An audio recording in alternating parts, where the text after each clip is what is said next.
share something with you. That might put me in a very negative light, yeah. Relationships are not my forte. See if someone grabbed up my wife or something, completely different ballgame. I'll walk away from it, and this has been like a therapy session.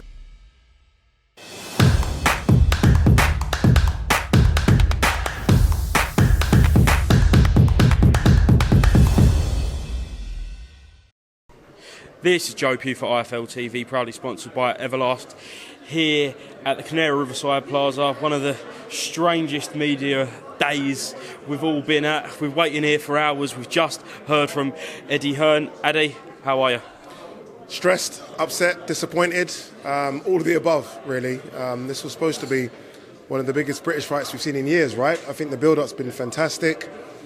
We've seen them cross over, out of the boxing bubble, if you like, and I was looking forward to it. And then obviously we get the bombshell 2 days ago, and you think, it can't be serious. You honestly think in disbelief as to what you're reading. But ultimately, I think the right decision's been made. I mean, I know everyone's upset, and I know a lot of people have paid their money to get here, tickets. I know a few people that have flown from America to get over here, but ultimately, if someone fails a drug test, the fight has to be cancelled. So you've got a very unique point of view. You spoke to both Kalle and Ade before they addressed all the media here for a couple of minutes. What was the feeling like between the two? Could you sense any agitation from the pair of them? Ade was Ade. I'll say Kalle was extremely upset. Obviously, look, they promote Eubank Jr. and they feel like they've done nothing wrong, right? And not only that, but they probably feel like this is the best they've seen Eubank as well in terms of just how he's sold the fight. The 60% stuff, he's just been on top form, and you saw him a couple of days ago. He's in great shape as well, and it's a fight that they thought that they really could have won, and it's a fight they were favourite to win, so they're upset. They're very upset. Obviously, they've lost out a lot of money as well. Let's not sort of hide behind that. This fight would have done incredible numbers.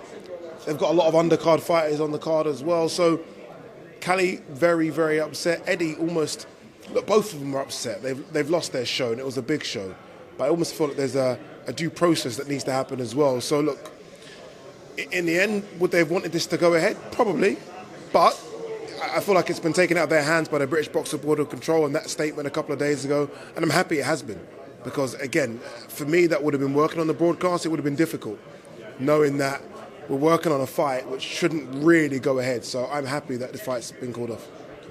Look, these are two of the biggest promoters in the UK, Ade and Kalle. We see back and forth between promoters Frank and Ade, Kalle, Benjamin, all the time.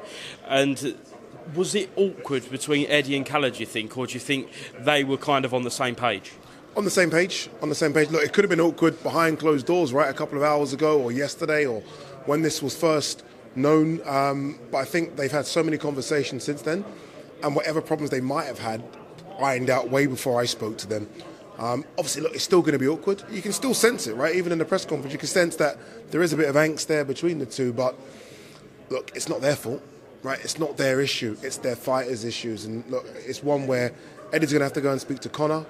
Kalle's going to have to speak to Chris. And look, they said that it's been postponed as opposed to being cancelled, which means this probably will be rescheduled. But a lot needs to happen before it's rescheduled. But from their perspective, I think both of them are okay. In an ideal world, then, Conor comes out of this unscathed and clean. How fast do you think we can get a turnaround to see the fight happen? By the way, that's difficult. I understand the statement you said about him coming out unscathed and clean. I think we need to hear from Conor. I know he spoke to Chris Lloyd and Darren Barker, but I think him or someone from his camp, not Ade, by the way, but someone from the Conor Ben camp, maybe need to release a statement. It's going to be difficult. It's going to be difficult because right now, I mean, look, I just popped onto social media and everyone's obviously labelling him a cheat, and there needs to be a conversation as to what he took, how it got in his system. Once we understand that, then we can talk about him sort of clearing his name and him sort of, as you say, being unscathed. For now, it's a difficult road. It's a difficult road. I hoped he was going to be here today and maybe speak to the media and sort of tell his side of the story. And I understand he would have wanted to come, but people behind him don't think he should be here. So, look, it's going to be difficult. It's a big money fight.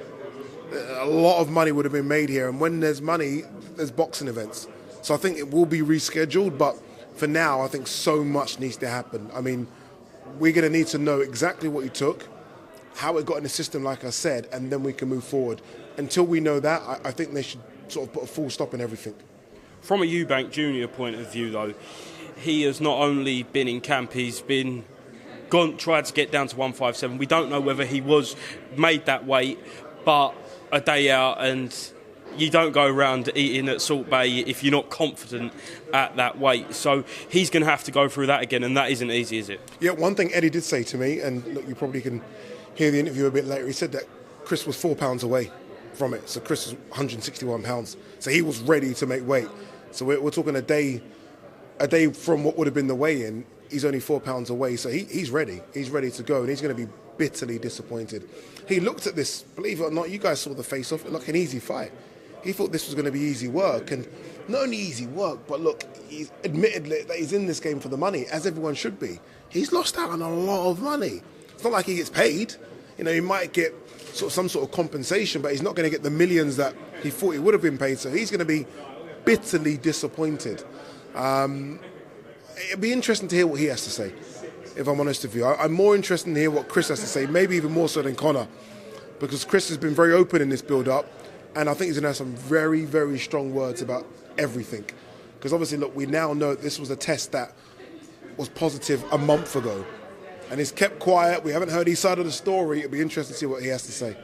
Last one then, you work with TalkSport, DAZN, you're in this. In an ideal world, when do you think we will be able to hear from Conor and Chris? Do you think there'll be a withheld silence from both of them, or is it key that the public has to hear what they say?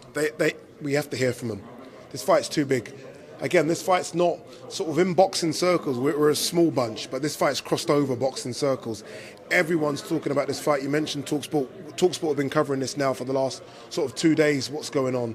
DAZN have been covering it, Matchroom, Sky Sports are here, BT Sport, etc. So we're going to need to hear from both very, very quickly.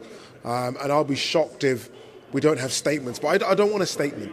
I don't want a written statement, because that would probably be written by lawyers. I want to hear from Conor. I want to hear from Chris. Like, I'm a good friend of Conor, and I think he needs to do the right thing and come out and explain the situation. And then we can hear from Chris. So I expect it to be 24, 48 hours, and then we'll hear from both. Ade, thank you very much for being to IFL TV. Hopefully catch up with you soon. By the way, well done on joining IFL TV. Thank you very much. This ain't easy, so congratulations on joining as well. Appreciate that, and hopefully speak to you under better circumstances next time. Fingers crossed we do. Cheers, Ade.